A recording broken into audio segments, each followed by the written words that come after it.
So throughout our class today, if anyone has any questions, please raise your hand, your virtual hand, and I'll be able to see that right away. Feel free to type in the chat. And Marshall, if you don't mind, if you see someone type in the chat, just let me know. I'm excited to present our business planning class for 2023. I truly believe that your business plan is the #1 tool that we have as realtors to create what it is that you want to create for next year. We're not being paid a salary. We are independent contractors, and our income is up to us 100%. So based on the activities that we do every day is going to create our income and our life over the next several years. So I'm Anthony Vulin. I'm your 2022 president for Greater LA Association of Realtors. I'm also the owner and broker of The Collective. We're a boutique realty company in LA. We have about 60 agents. And next year, I will be the national vice president of the LGBTQ Real Estate Alliance, which fights for equality among the LGBTQ people throughout our country. Because it's still legal to discriminate in half of the states out there in housing and credit, which is not okay with me. So those are my passions. That's what I'm involved in. I've been in the business for 20 years. I was a manager for Keller Williams for many years, and I love teaching and giving back. So everything that we're going to talk about today is going to be my experience over the last 20 years as far as what works in creating a business plan. The class length today is going to be a little over an hour, just over an hour. So feel free to, if you have to go right at the hour, no problem. It'll be recorded, but if you can stay to the end, it will be worth it. Okay, come on. Oh, there we go. So how did your year end up this year, 2022, and what will 2023 look like? This is a unique year, right? I mean, I think we can all agree that we started the year just on a crazy roller coaster, just spinning around and impossible to get offers accepted, and it was just a really busy market. And then around April and May, rates started to go up, things started to slow down. We kind of hit our peak as far as a lot of that activity, and things started to shift. And it took a little while before we felt the shift. I think most people that I've talked to started to say they really felt a shift by the middle of the summer. They're like, things are not the same anymore. And that just continued to shift pretty quickly as the year went on. When you look at the numbers for how this year is going to close out for transactions, we're significantly lower in closed transactions than we were last year. I'm going to be putting together a 2023 market forecast that we'll be doing in January once the year closes out. So that'll be the next class you guys will want to look out for, and we can review what all those numbers are and what we expect for next year. But we've kind of been on a wild ride for a while. We're calming things down, hopefully returning to more of a normal market where you have the option to see a property more than once before you write an offer, which would be amazing. So, and as Marty said, rates may have hit their peak and may be coming down slightly. So that's also good news for where we're at. Reasons to create a business plan. I mean, anytime any business wants to apply for a loan, you're required to present the bank or your lender with a business plan. So it's something that's valued at such a high level that in order to get money from a bank, you have to have it. So what I found coaching agents over the last 20 years is most agents don't have a business plan, or they have something that's just way too complicated. So what we're going to talk about today is a simple business plan, simple structure and simple numbers that any of us can put together today to have as a sheet to look at over the next year to help to keep us on track. We really want to, set goals over the next year that are SMART goals, that are specific, measurable, achievable, relevant, time-based. A lot of agents create long-term, broad goals, but there's nothing that they can measure, or there's nothing that has a time limit on them. So when we start talking about goals, we want to make sure that they're SMART goals. You want to be able to see the big picture, what's happening for next year. Have a roadmap, right? Like, where the heck are we going? What's coming up next? Where are we at right now? Are we doing a good job? Are we not? Do we need to ramp up our lead generation? Are we ahead? But you want to have a roadmap and a path to where we're going. Accountability. Some people love the word, some people hate it. Learn to love accountability. We need to have accountability, and we'll talk about that at the very end of how to hold yourself accountable or have an accountability partner that will help you stay focused long term. None of us have the ability to stay focused and be accountable at as high of a level alone as we do with a partner. So that's going to be something we'll talk about. Business plan, we need to estimate our revenue. We have bills to pay. How's that going to work out? And we want to be able to look at a business plan each year at the end of the year to review what was working and what your challenges were. So this is a great time to look at and evaluate your year. Where did most of your deals come from? And expand on that. Where were you expecting your deals to come from? Did they actually come from there or not? You have to evaluate and track your leads as they're coming in every year so that you know how to adjust for the following year. So think back as hard as you can this year, any leads that have come in, where they've come from and how you got those and what ended up happening with them. And then make sure you have a system in place for 2023 to track all the years that are coming in.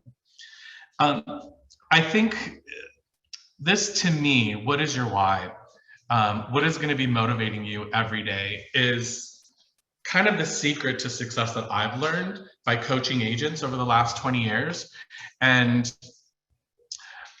I have to say that it was a big eye opener to me over the years when I've been coaching agents and really, really discovering this. It's such a serious topic that I want to just take an extra moment to kind of review this. Talking about what your why is, what's going to motivate you over the next year is going to pretty much determine what your success rate is for the next year. If you don't have goals that are set that stir up some type of emotion in you, it's going to be less likely that you will achieve them. If I was to ask you, what your goals were, and it made your heart beat a little bit faster, or you had a tear in your eye when you started talking to me about them, that is a type of emotional connection that we have to have in order to really to make goals that are emotionally connected to us and that we're able to achieve. So it's a great time of year to just take a break, take a day or two or three off, and just think about what it is that you really want to achieve next year above and beyond paying your bills. Do you have a family member that has never been to Europe and you want to take them on a trip to Italy, and your mom is getting older and she's always wanted to go, and it's a goal that you keep talking about, but now you really want to try to make that happen? Is that something that that creates emotion and stirs emotion in you? And if it is, then that's something that, you're going to want to think about that as far as what's going to drive you for this year. On the opposite end of the spectrum, if you have any type of debt or back taxes, being a manager over the years, I do get letters from the IRS letting me know where agents are at with taxes if they're if their income is being forced from their commission to be paid to the IRS. I'll be aware of that, and that happens. And I can't imagine how much stress that would cause any of us as agents to have to be in that situation. So if there's any type of debt or back taxes or anything like that, I hope that that's something that you're thinking about getting rid of and creates emotion to do something positive with that and doesn't cause fear. I would say put that IRS letter on your desk every day and do something positive to start working towards helping to pay off that debt or to pay off any late taxes or catch up on taxes or whatever it is, right? So the fear part, I think, kind of holds us back. And I think the fear can be turned into positive things, and it's an amazing motivator to help us achieve things. So we're going to be driven by what our why is, by positive things and by negative things.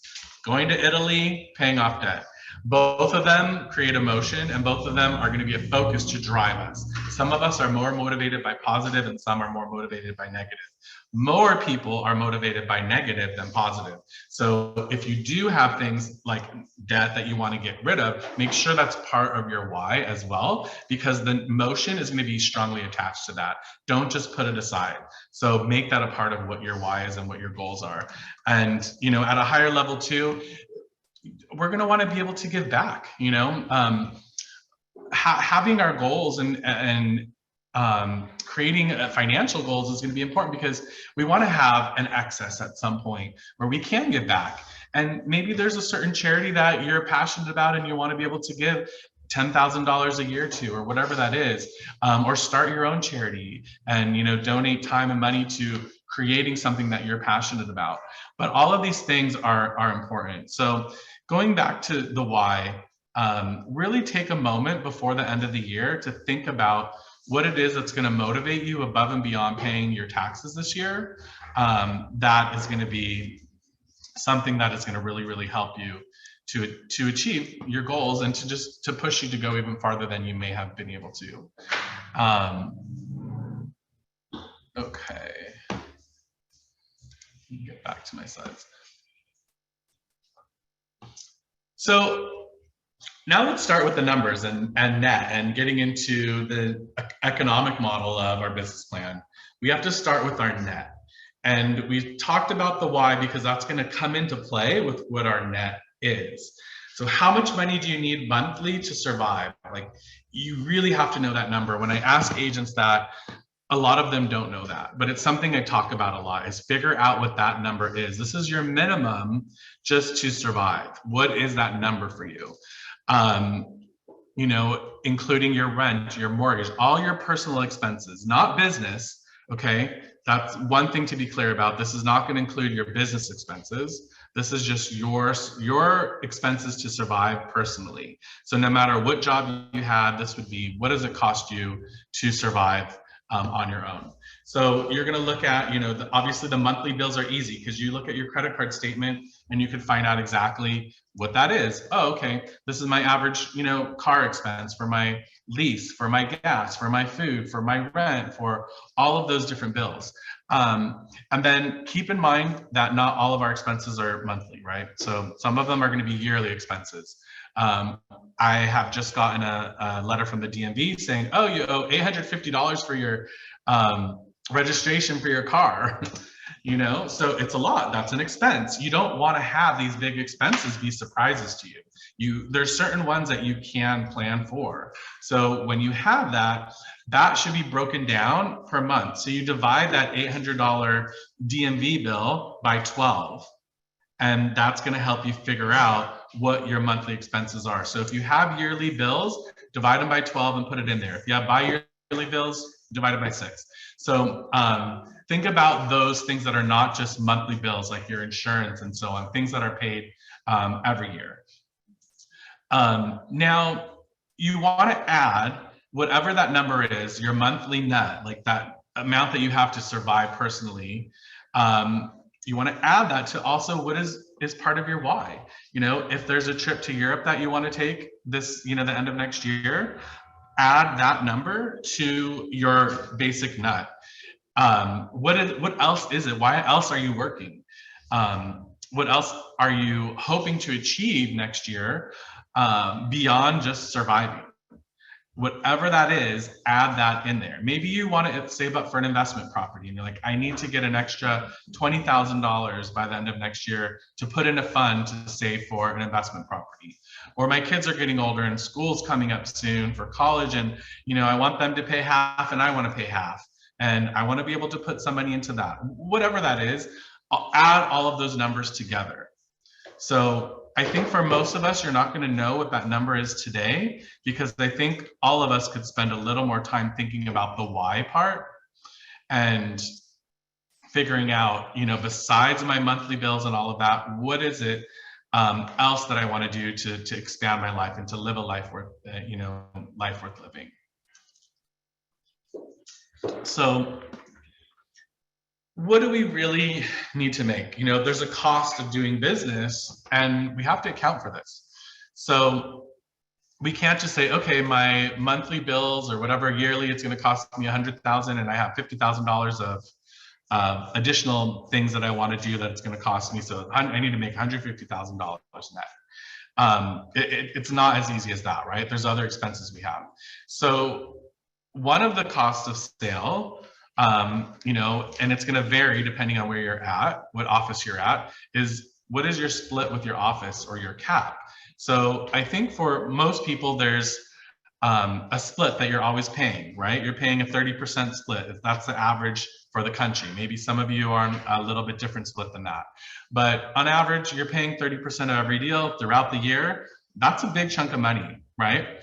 Some offices have a cap, like our office has a cap, Keller Williams, EXP. There's certain models that will have a cap, and those can range from $30,000 to $60,000 a year. And it's a kind of a fee that you pay a max as part of your commission that you're giving. You have a split, and your split goes to paying off this number. And once you hit it, then you have a very, very high split, or 100% split, or something close to that. So those are the two kind of business models. So we need to factor in the cost of sale, but we also have to factor in expenses.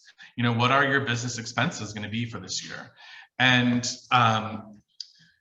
there's a lot of studies on what it is, right? So the average for agents for a year is about 30% of their gross is expenses. So that includes things like your lead generation and all of your marketing and things that you're doing on that.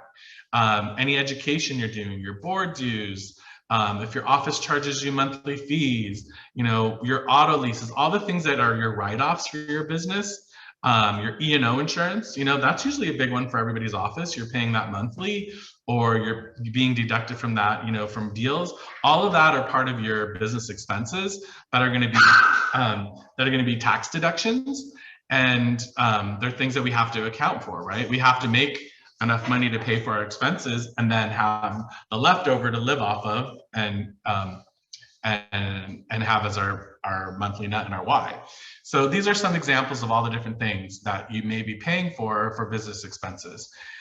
One that I wanted to touch on for an extra moment is your marketing.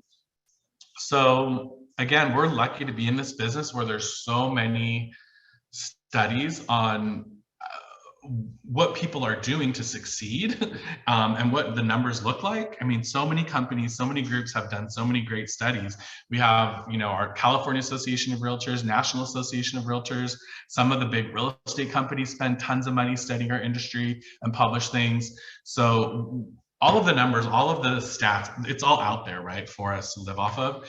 And one of the numbers that they've come up with is how much agents should be spending on marketing in order to continue to grow their business and continue to move forward. So the magic number of what you should be spending on marketing every year as a goal is about 10%. Some top groups and top real estate agents are spending a little less. They're always trying to spend a little less, but it's really never less than 9%. So it's about 9 to 10% is kind of your ideal. You don't want to spend much over 10%. So I would encourage you to look at what did you spend this year on marketing, and what was your income, your gross, and see what that is. So again, it's you're looking at your gross number, not your net, but your total commission. So 10% of your gross. And then for this year, if you're like, well, what should I be spending this year? Use 10% of what you made last year and go forward. And if that's a really small number for you, then there's plenty of ways to lead generate in this business that cost very little money. They just take more time. And if you have low income, you probably have more time. So there are definite ways in our business, which we're so lucky for, to be able to leverage time for lead generating. And if you don't have the time, then you should have a decent business, and you should be able to spend more money on marketing and continue to have a farm or other ways of lead generating by spending your dollars. So we're going to kind of break down these numbers even more, right? This might look a little crazy, but if you have questions, again, just raise your hand and we can take our time going through this, because it's important to understand. Also, I want to offer, if anyone wants to, you know, get on a Zoom call or sit down for a cup of coffee and like just review your personal numbers to make sure you got it right, I'm happy to do that with you as well. So can you see my, yeah, my arrow? Okay. So we're going to start with the net. So average net, when I'm coaching agents, average net of what people need is around 200,000. So again, that's including their monthly bills plus what their Y is. You know, this is for an average agent, not for a brand new agent, not for an agent who's been in the business forever. The numbers will be different, but this is just an average number, right? Of a working agent, you've been working for a while, it's about 200,000 is kind of what the average is. Yours is going to be different, right? You need to look at what are your monthly bills. You know, if you have a big family and, you know, you have different expenses, it might be more than that. Or it could absolutely be less than that as well. So we're going to use 200. And now we're going to have to take into account the cost of sale and expenses. So besides 200,000, we need to make extra money to pay for our cap with our company. That $30,000 cap, that's what we have here at the collective. So I put that in there, or your split. We also have to consider adding 30% because our expenses are going to be 30%. So we have to add 30% to that 200,000. So oops. Oh no, don't want to get there yet. No, Uncle Sam. He's always coming in. He's like, hey. Oh man. Oh no. So let's figure out how to figure out what these numbers are, right? So at 200,000, we need to add 30%, or sorry, $30,000 to that. Sorry, where are we? I'm lost. Okay, so at the $200,000 example, if you have a company that's a capping model, like the Collective or Keller Williams or EXP, this is going to be the numbers that you will use. We're going to use 70% because we're taking into account our expenses are 30%. So basically we're saving, what is 30% over that we need to make of this $200,000 to give us a net of 200. So what you do is you're gonna get 200,000 and divide it by 0.7, so 70%, and that's gonna give you that number of 285,000. So basically 285,000, that means you're paying 85,000 approximately at that level in business expenses, okay? Plus your $30,000 cap, which means you need to make about $315,000 to have a net of $200,000, okay? Now, at a traditional model, we have a number of 40% because that means we're doing 100% minus the 30% for expenses, and your 30% for your split is going to give us the 40% differential. So now we go 200,000 divided by 40%, and that's 500,000.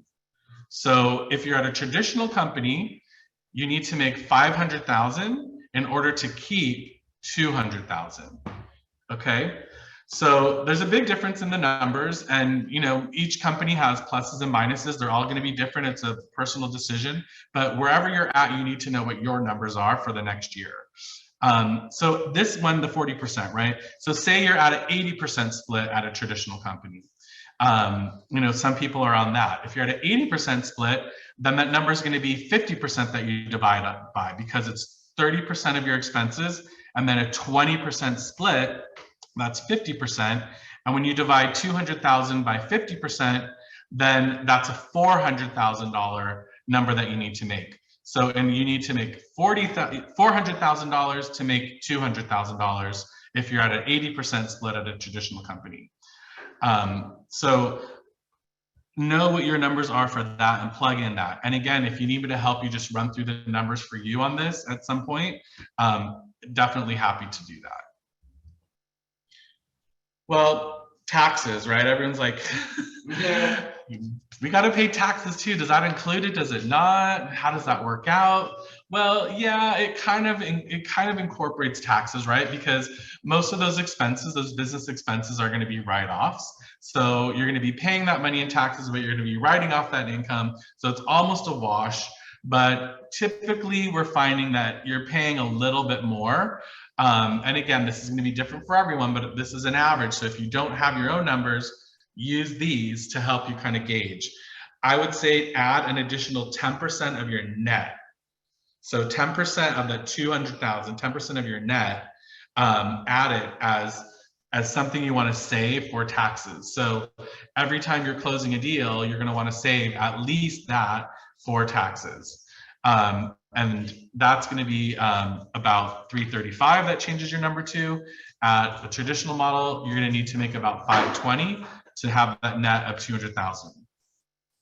So it's kind of eye-opening, I think, to a lot of agents when I review this with them. A lot of times they think, oh, if I want to make 200,000, maybe I need to have a gross of 300,000 or 250, and I'll be okay. It can be quite a bit more. So you really have to understand what your numbers are so that you have enough money to pay the taxes at the end of the year, and you have enough money to live, and you have enough to pay your bills, and enough money to achieve what your amazing goals are for that year. So you have to make more money than you think to get the net that you want. Okay, so now let's break it down into how many houses, how many appointments, all of those really cool things. So we're going to use an average commission of 2.75. I'm suggesting we use 3% on your listings because you have control of that, and 2.5% on your buyer deals. So regarding your listings, right, that's where we have control. I think most of the commissions offered in LA for a buyer deal are 2.5%. We're going to start seeing more 3%, I think, moving forward as listings sit longer. But the 3% on listings, I'm going to give you guys just a quick tip on that.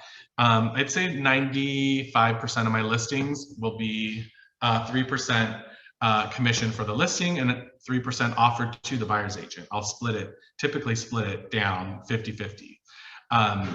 Sometimes there may be a deal where you're doing a lot of renovations and project management to get the property ready for sale, and that 6% listing will change to 3.5% to you as the listing agent, and then you'll offer 2.5% to the buyer's agent.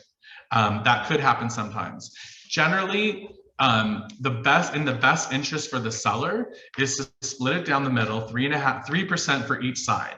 So in the past, over years, over different markets, I've done a study that shows properties that are listed at 3% listing versus properties that are listed at a 2.5% commission. How I get most of my listings at a full 6% commission is because I let the seller know it's in your best interest to list it at 6%, because all of the studies I've done show that you as a seller will net more money if you offer a 6% commission over a 5% commission. So the MLS used to, not until recently, allow you to search properties by commission. And you can still see commissions offered and do it manually, but we were able to search properties over commission. And I would create studies off of that tool. And I saw that properties sold significantly shorter days on the market in a normal market that were listed at 3% versus 2.5%. They would be on the market lower. It makes sense, right? I mean, hey, as agents, it's an incentive for us to, push a listing that's 3% over 2.5%. Why not? We might show that listing first. There's some type of incentive there, whether it's intentional or not, it's there. Then listings sell for, listen to this, 4% higher when a 6% commission is offered over a 5% commission. So that's significant. If a seller is going to be getting 4% more on average by offering a 6% commission, they're paying 1% higher. So that 4% higher listing goes down to 3%. They have a net of 3%.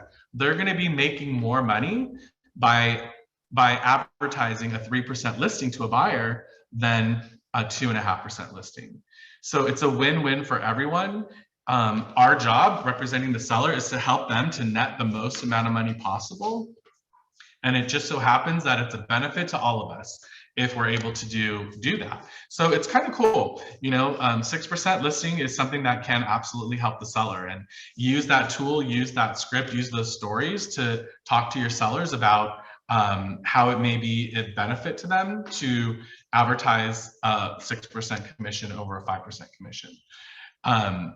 Hopefully if you get anything out of today, maybe that will help. Oh, and guess, by the way, I'm evaluating all of my numbers every year. And if I was to have a majority of my listings at a 3% that I would be receiving as a listing agent versus 2.5%, my commission income for the end of the year is 17% higher. That's a huge amount of income increase. I will be receiving 17% higher amount of paychecks at the end of the year when I have a 2.5% commission versus a 3%. It's a big deal. Maybe that 0.5% doesn't look like much to you as a number, but if you're good at math and you figure that out, what that differential is, it's huge. It's 17%. So it's a big incentive. So we're going to use 2.75 as the average.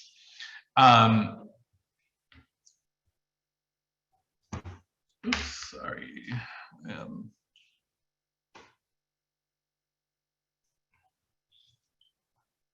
So what does that mean? So if you're at a traditional company, you're going to need to sell in order, again, we're using the 200,000 net, where you're going to need to sell almost $19 million in real estate to get that $200,000 net. If you're at a capping company that has a cap, you need to sell $12 million in real estate to get to that $200,000 net. Now, how many homes is that, right? So we have to take, I think I might have missed a slide of, did I see average sales price? I don't know. Okay, so we're gonna be using, to get to this, again, you need to know, you don't need to know the average sales price yet, but 2.75% is gonna be about 19 million for someone who's at a traditional company and about 12 million if you're at a capping company.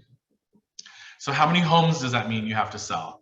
So that part's pretty easy. I think most people know how to do that. You're just going to divide by your average sales price. So at 18.9 million divided by whatever your average sales price is, 750 I'm using as a conservative number, but look at what it is for you. Yours might be higher. Divide it by your average sales price, and you're going to find out how many homes you need to have sold. Okay.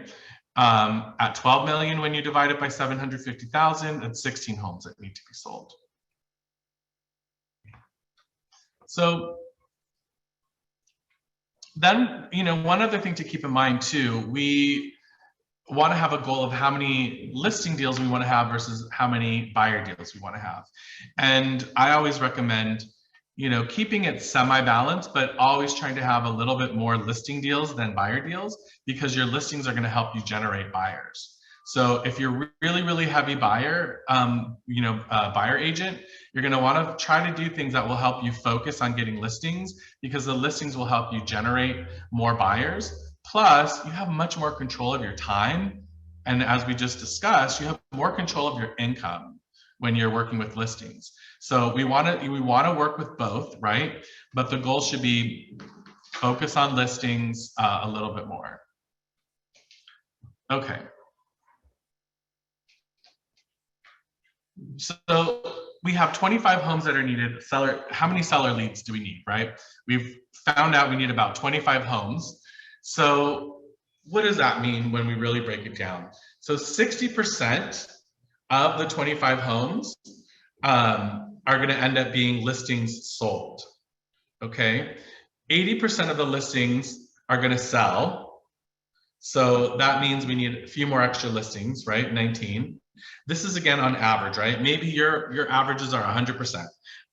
But to be conservative, and in this market that's changing, we're seeing listings that do expire. Sellers do change their mind sometimes. You do want to consider some type of variable. So the average is 80%. Again, this is a number you want to track for yourself, but if you don't know yours, then use 80%. So let's say 80% of the listings that we sell, that's going to make us need 19 listings, and 60% of the listing appointments signed, right? So that's kind of like a backwards way of doing it. But if 60% of the listing appointments that we have work with us, that means we need about 32 listing appointments for the year. Again, look at your numbers for what your conversion rate is for listing appointments versus listing signed. I'll tell you one thing, this number, maybe in the last year, your conversion rate was 80% of the listing appointments I go on, I get, because they're close relationships to you, they're part of your farm, whatever it is. But I will say, as the market changes and things are sitting longer, sellers are going to be more discerning on who they use as an agent, because they know that it's extremely important to get that home sold soon for them. And in a market where things are slowing down, they're going to start interviewing more agents. So you may not be the only person interviewed. You may be up against 5 people. And in that sense, figure out what that number is for you. But a conservative way is, I would say 60% of those listing appointments that I go on will actually turn into listings. Okay, so now we're at 32 appointments. So 32 appointments, the goal that you want to focus on and put into your day planner and look at every day is 2 to 3 listing appointments per month. That's how it breaks down, okay, for these numbers. So 2 to 3 listing appointments per month. Everything you do every day has to be focused on, how do I get a listing appointment? What can I do today to get closer to a listing appointment? I need to get 2 more listing appointments this month. What else can I do? That needs to be the question you ask every time you're like, oh, I'm in the office, I'm on Facebook, what am I doing? I need 2 listing appointments. I need 2 listings. How do I do that? And you'll start figuring it out. You'll start asking questions. You'll have meetings with your manager. You'll talk to other agents. You'll start reading books. You will figure it out if you know what your goal is and you're attached to that goal. If you know that I need to get 2 listing appointments because my mom will be so disappointed if I'm not able to take her to Italy this year, what are you going to do? You will figure it out. This business, nothing is secret. Everything's out there. There's so much education. There's so many resources that we have. There's no reason why you won't get it. You just have to have the motivation to be so driven to figure it out. So 2 to 3 listing appointments a month, that is your focus. Buyer leads. So 40% of 25 is 10 buyer leads deals, because we said we want to do 40% of our business from buyers and 60% from sellers. So 25 is our total homes needed for the year. Okay, 25 total. Now we're looking at, out of that 25, how many buyer deals do we want? Well, if we're going to do 40% of our deals as buyers, and it's 10 buyer deals closed. This one's kind of reversed. So 80% of signed buyers will close, right? So if you have a BRE signed, a buyer representation agreement signed, about 80% of the buyers are going to close a deal. Is that conversion rate accurate for you? I don't know. If you're working with a lot of investors, maybe your conversion rate's lower.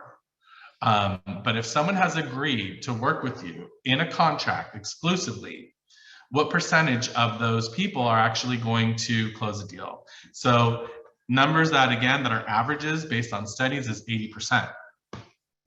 So if that's the case, we need to get 13 buyer representation exclusive agreements signed this year, 13 this year. Okay, well, if 60% of the buyers that we meet sign a BRE, then how many buyers do we need to just kind of meet and ask to sign a buyer representation agreement, or show a property to and then ask them to sign it? How many is that really? So that's about, people, buyers that we meet who actually will sign a buyer broker agreement, maybe that number is 60%. And if that's the case, we need about 22 buyer appointments for the year. Okay, so that's easy. 22 divided by 12, it's going to be about 2 buyer appointments per month. So that means maybe you do a home buyer seminar, and after that, the buyer's like, I'm ready to go. Hook me up with your lender. Let's start talking. That's a buyer appointment. That's your first step. Your next step is going to get them to sign the BRE, and let's see how many of them will do that. But 2 buyer appointments per month. So that's your focus. Basically 2 to 3 listing appointments a month and 2 buyer appointments per month. That is what your goal is going to be. That is everything you need to be focused on. Anytime you have a conversation with your manager, with other agents, is like, how can I get one more buyer appointment? How can I get one more seller appointment this year? What are some things that I can do? These are the numbers to focus on. 2 buyer appointments, 2 to 3 seller appointments. Okay, don't worry about anything else. Just worry about that per month. That's it. So where are these leads going to come from? Well, you got to have a strong lead generation plan and evaluate where have your leads come from in the past. What's worked for you? How are you doing that? Is it a particular networking group you're a part of? Is it a particular group of attorneys? Is it your database? Is it your farm? What is it for you that's really working? Well, when I'll tell you where most of the leads are coming from out there, NAR and CAR does a study on this every year. And about 80% of the leads that are out there, they're finding their realtor, whether it's a buyer or seller's agent, based off of a relationship. So based off of a referral from someone, or a realtor that they've met, or a realtor that they've seen working in the area, but it's some type of relationship. They somehow are connected to that realtor. And that can be, like I said, a referral from someone that they know, someone they've used in the past, or someone that they personally know that's working in that area. So 80%. So yeah, sure, 20% of the leads are going to come from maybe an open house or from online leads or wherever else, right? Whatever, I don't know. I think every company like promises leads through something, right? Like, oh, we have the best technology platform. You're going to be getting tons of leads from the system. Okay, sure. Some of the leads are out there from that, but a majority of them aren't. A majority of them are going to come from people that you're connected with. So to me, that's a database. That's a database of people that you have. We'll talk about that. Track your leads currently as they're coming in. Where are they coming from? Start creating an Excel sheet that shows where leads are coming from and start refining that as your year goes on. You really need to know where your leads are coming from and what you're doing well in and what you're not. And as the years and markets change, I promise you that piece of info will really help guide you as you're planning where to spend money on and where to spend your time on moving forward. If you're not tracking those leads, you're going at it blindly. So track those leads. And again, think back, if you haven't tracked them this year, look at least all your deals that have closed and where did they come from and any other leads you may have got. And obviously, you know, that's going to have a huge effect on what you're spending where. Everything is based on relationships in this business. When I interview agents, you know, that are coming into the business, I make it real clear that this is a relationship business. If you love houses and you love architecture and you love open houses, this is not that type of business. That's just kind of a side effect and a little bonus that you're going to get by being in this business. But the main business is all about relationships. It's how many people do you know? How many people know you? How many people like you? How many people will trust you? It's a relationship business. So we need to focus a majority of our time on relationships. Simple as that. I mean, like I said, people will work with you if they, number one, they have to like you first. Then they have to trust you. I think for a lot of agents, you know, the getting them to like you may be the easier one. I don't know. I guess everybody's different. For me, that's the harder one. I don't know. I'm more about the numbers and getting things done, and but like smiling and asking questions and building that relationship, that's my challenge.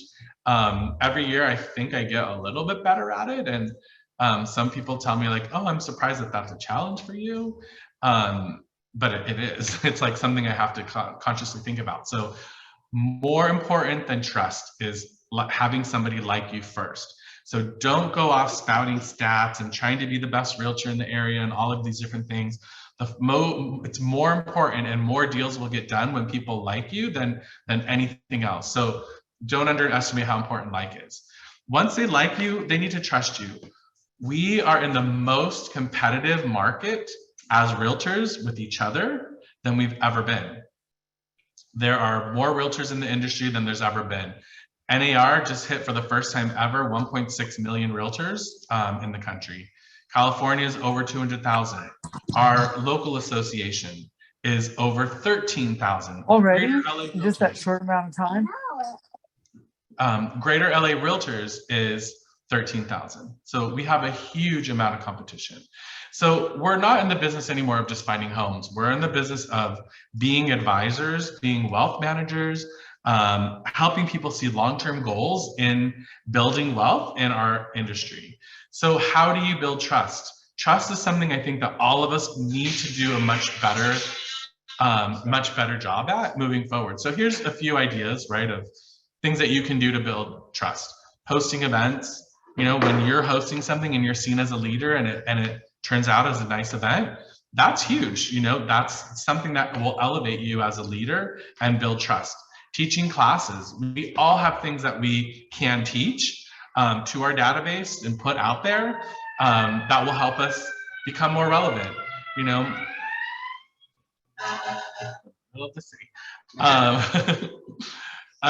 Teaching classes, right? I hope that by the end of today's class, maybe you will trust me more than you did before the class started because of something you heard today.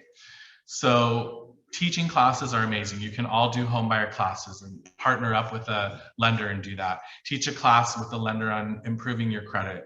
Teach a class on staging. I don't know, whatever it is that you love to do, put it out there. Newsletters are great too. Anytime you have an award, put it out there. If you have an award in your office, you're like, oh, I don't know, some companies say, I'm a bronze medal winner at my office for sales this year. Whatever it is, put it out there. Like, be your own PR person. That's gonna help build trust. Any type of leadership positions that you can get into is important as well. I feel like this industry now, we have to kind of be involved in everything to really stand out and to be known. So a leadership position could be at our local association. It could be at a charity. It could be at your homeowners association. You know, anything like that where you could be put into a position of leadership is going to be great. Chamber of Commerce, you know, get on the board of a Chamber of Commerce. That's an easy one. Also, our clients are expecting that we advocate for them for homeownership, for protecting homeownership. You know, homeownership has been under attack for the last several years, and there's been some crazy laws and crazy things that have come out that we as realtors, it's our duty to help protect homeownership. So if you advocate and you do things with that, and you're part of a campaign or going to, you know, Sacramento when GLAR goes up there, post those pictures, put it in your newsletter, get it out there, let people know. It's a section of our website for our office of advocacy. What are we doing as an office to help protect our industry? It's something that clients will respect. So, you know, get out there. If you're going to city council meetings, let people know you're there. Let people know what was a housing issue on the agenda. Did you speak at a city council meeting? All of those things are pretty simple things to do that maybe seem overwhelming to think about, but just once you get there and do it and figure it out, it's an important part of who you are as a realtor and building that brand. And getting them, obviously, community involvement, right? All those other things we talked about. So database, right? Most of the leads are coming from somehow connected to our database. Most of your leads that are out there are coming from referrals from your database. So your income is a direct reflection of the size and strength of your database. Your income is a direct reflection of the size and strength of your database. So if you want more income, you either need to have both. You need to have a bigger database and a stronger database. Don't build a bigger database until you have a strong database. Build those relationships first.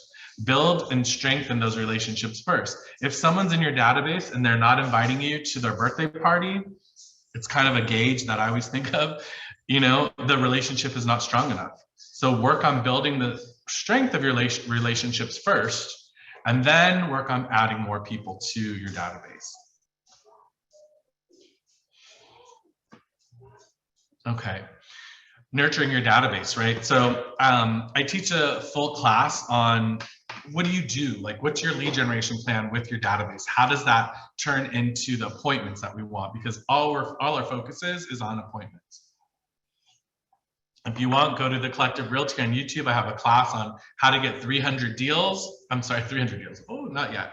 How to get 30 deals from a 300 person database. Okay. If you search realtor education on our YouTube page, it's how to get 30 deals out of a 300 person database. And it's a good class to listen to and watch a couple times. But what I teach is that you need to have 300 solid relationships.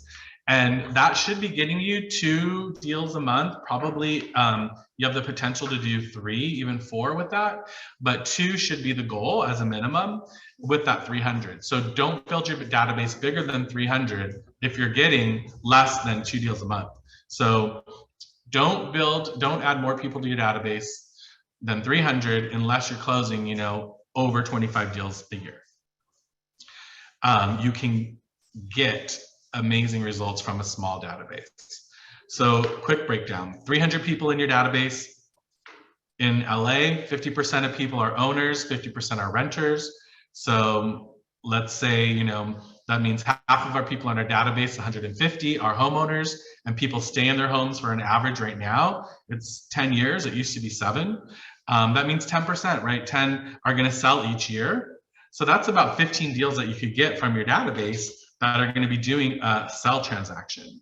Some of those people are going to move locally. That's an additional 7, right? And then you're going to be getting referrals from it. So as you can see with 300 people, the stats break down easily to be able to get at least 30 deals from a 300 person database. If you have those right relationships and you have strong relationships with them. So 30 solid relationships, like, what does that mean? What do you do with these people that are in there? The number one source of leads you're going to get is from speaking to people in your database. So having a conversation once a quarter with everyone in your database, if you do just that, you're not doing that now, your business will explode. You will have more leads than you thought you would have gotten. I promise you that. So just by making one phone call each quarter to each person in your database, and follow it up with a handwritten note and your business card in there, that will explode your business.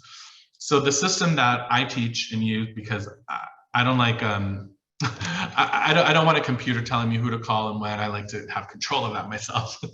Maybe that's what it is. But I teach and I say, if you call 2 letters of the alphabet in your database each week, you're going to get through everyone once a quarter. So call everyone whose last name starts with A and B, week 1. Week 2, call everyone who starts with C and D, and so on. And you could always calculate and count where you should be in the year, or if you're on vacation and you're a week behind, then you do 4 letters of the alphabet one week. It's so easy to kind of stay on track, and it's so easy to plan your time, because you could do this every morning, or you could do it on Fridays or Saturdays or whatever. But about 300 people in a database, if you're calling everyone once a quarter, it's a time commitment of about 1.5 to 2 hours a day, 5 days a week. So say about 8 to 10 hours a week will be spent on that. That is the best thing you could do for your business. So if you haven't done that, get through your whole database this month. It's the holidays. It's an easy call. You know, wish them a happy new year, happy holidays. Maybe you'll get invited to a holiday party, even better, you know, while you're talking to them. And that's another opportunity to strengthen those relationships. So pick up the phone and call them, or text them, you know, whatever you have, whatever type of conversation relationship you have. If you do a text conversation, it counts, it's fine. As long as it's a conversation back and forth for a couple minutes, it'll count. Not just, hi, how are you? Great, nice to see you, bye. It needs to be a conversation. Follow up with a monthly newsletter in the mail, something in the mail to them, and some type of email to them once a month too is a great option. And then, you know, think about having some type of quarterly event that you could invite people to your database to. So while you're calling your database, at least you have something to talk about. If it's hard for you to figure out what to talk about, you could talk about the event you're hosting. So it could be an education event, it could be an art show that you're doing, it could be a charity event that you're a part of, whatever it is.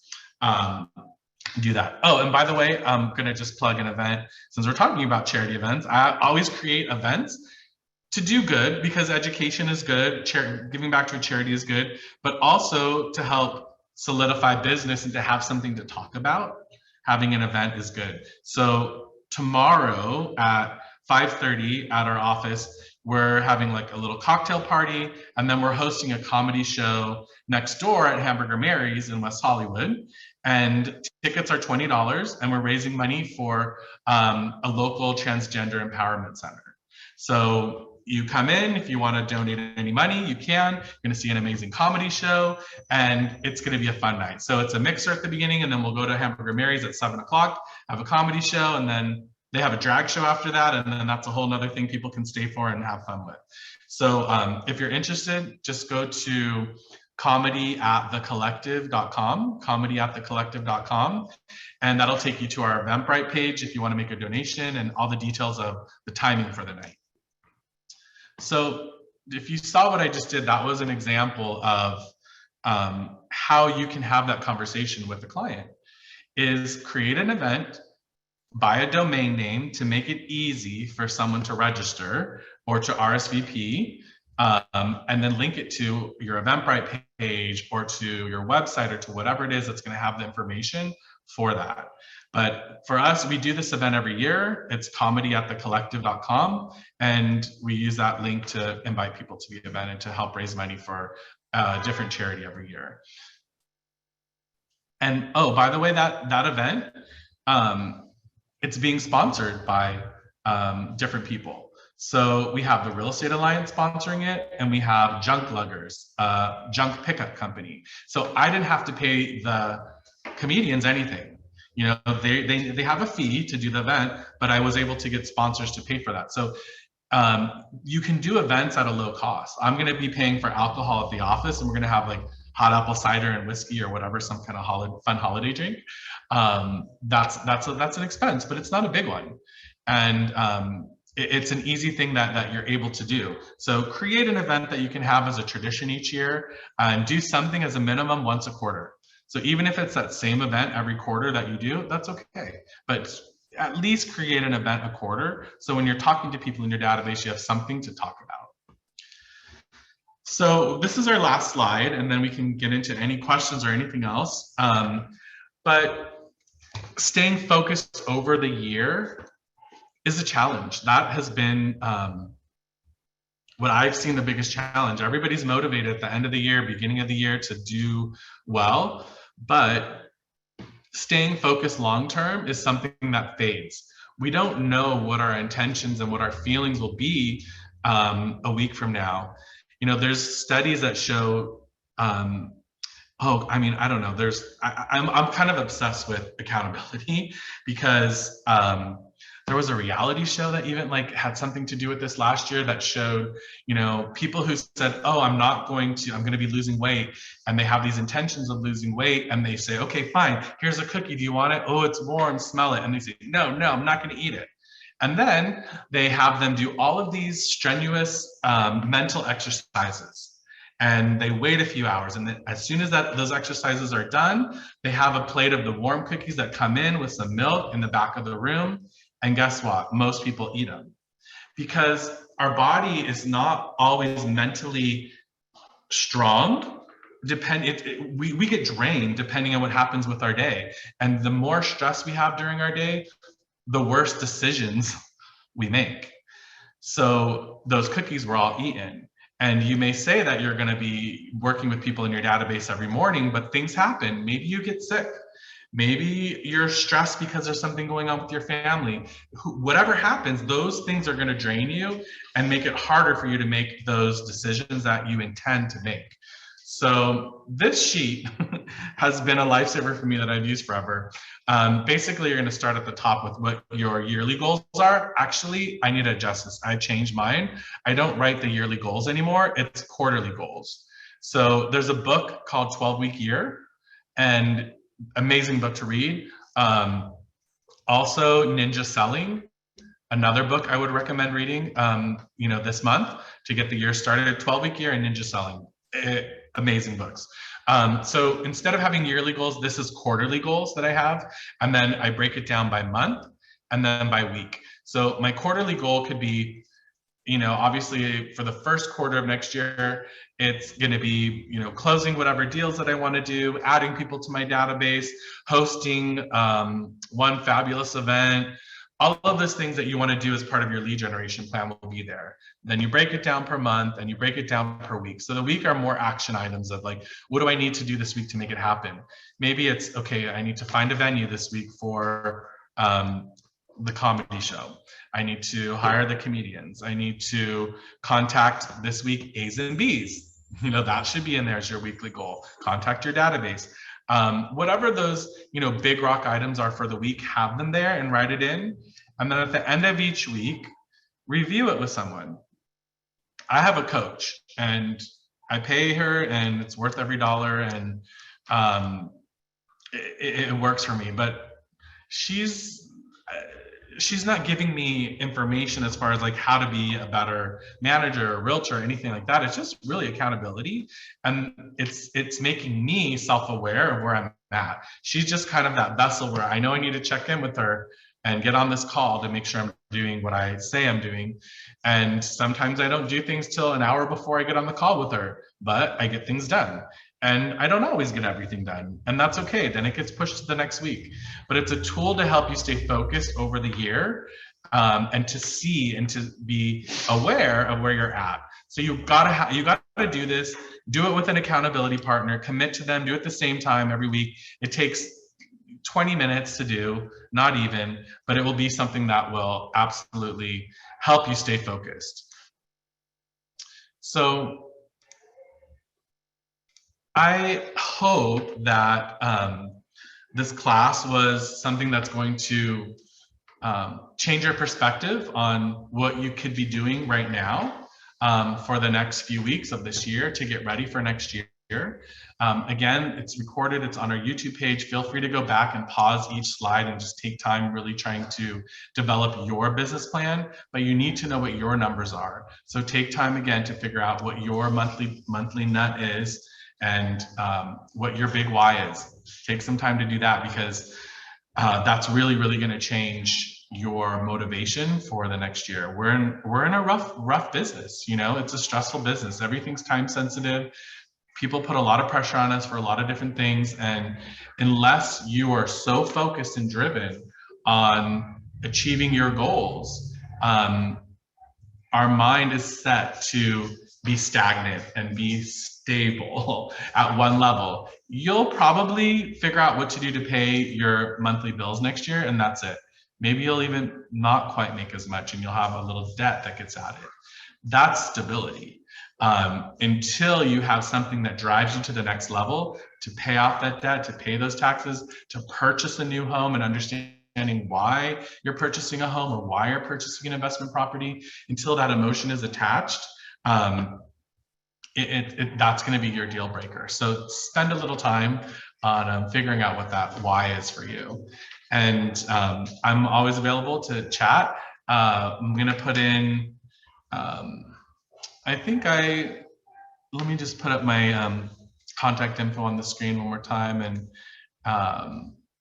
if anyone has any questions, raise your hand, and welcome to kind of get into that. Yeah, was there something? There was a question on the chat, I believe, by Paul, I think, but None was chiming in on that. 2, 3 listing appointments per month. Paul had a question about that in the chat. Did you see it? How many lawyers on actual contract? Yeah, so Paul, I did have a slide that showed the breakdown, right? So 2 to 3 listing appointments per month.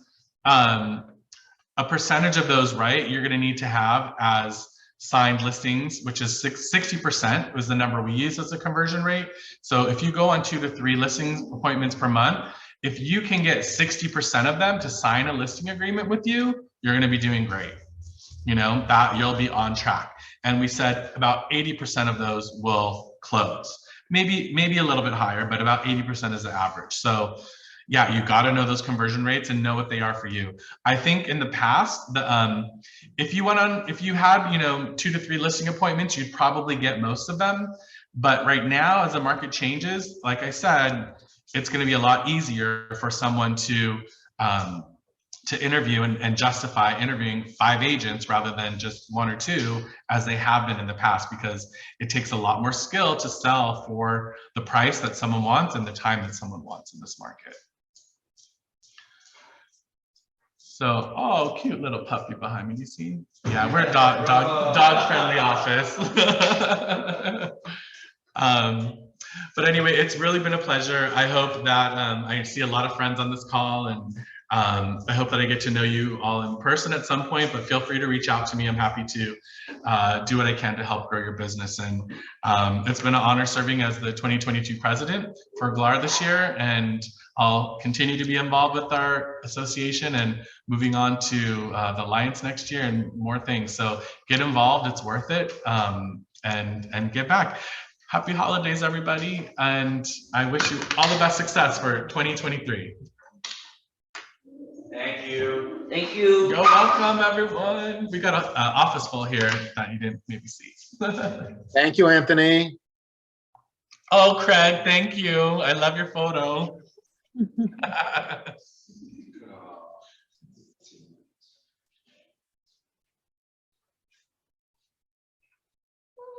Look at you. Oh, Man, yeah. very informative. There's donuts there, guys, coffee in the back.